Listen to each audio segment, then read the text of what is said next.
पुस्तके आहेत जी आपल्याला चुकीच्या मार्गाने मार्गदर्शन करतात. म्हणून अशी पुस्तके वाचणे टाळावे आणि नेहमी माहितीपूर्ण आणि प्रेरणादायक पुस्तके वाचावीत. ज्ञान प्राप्त करण्याचा हा एक चांगला, सोपा व स्वस्त मार्ग आहे. पुस्तक हा अनेक विविध ज्ञानाचा खजिना आहे.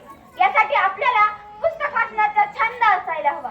वाचनाचा छंद देई मला आनंद. वाचनाने तुमचे मन विकसित होते आणि तुमच्या सभोवतालचे चांगल्या प्रकारचे समजून घेण्यास मदत करते. तुमचे मन सक्रिय ठेवते, तुमचा शब्द संग्रह वाढतो आणि त्याचबरोबर तुमचे संवाद कौशल्यही विकसित होते. जिथे जिथे दिसते पुस्तक तिथे तिथे व्हावे नतमस्तक. तिथे तिथे व्हावे नतमस्तक.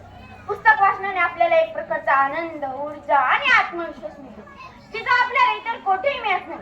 म्हणून मला असं वाटतं, पुस्तक माणसांची मस्तक घडवतात. कोणत्याही प्रकारचे वाचन आपल्या मेंदूला उत्तेजन देतात. वेगवेगळ्या प्रकारच्या वाचनातून वेगवेगळे फायदे मिळतात.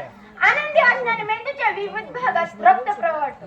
त्यामुळे तो वास्तव जीवनात सहानुभूतीशील आणि इतरांच्या जीवनाबद्दल अधिक जागरूक आणि सतर्क होतो.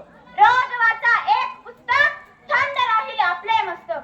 उपाय काही सापडत नाही तेव्हा पुस्तकांमधून होते समाधान, राहते वास्तवाचे भान आणि मी तो वाईट विचारांना पूर्णविराम. मार्गारेट फुलेर म्हणतात, today a reader, today a reader, tomorrow a leader. समाजाची गरज ओळखूनच लेखक समाजाला वाचन साहित्याचा पुरवठा करण्याची अत्यंत महत्त्वाची भूमिका बजावतात. उपलब्ध असलेली पुस्तके युवक वाचतील तर देश वाचेल. म्हणून वाचन संस्कृती जोपासण्याचे सर्वांना आवाहन केले पाहिजे. लोकमान्य टिळक म्हणतात, तुम्हाला तुमचे व्यक्तिमत्व घडवायचे असेल तर वाचन करा. सखोल विचाराने एकरूप समाज निर्माण होतो आणि सखोल विचार करण्याची सवय आपल्याला पुस्तकातून होत असते. नियमित वाचन केले तर आजची भावी पिढी सक्षम व सुजाण होईल. यासाठी तरुण पिढीने पुस्तक वाचण्याचा छंद जोपासला पाहिजे. साने गुरुजींनी आपल्या जीवनात पुस्तकांना अत्यंत महत्त्वाचे स्थान दिले आहे. ते म्हणत, पुस्तके म्हणजे माझा आत्मा आहे.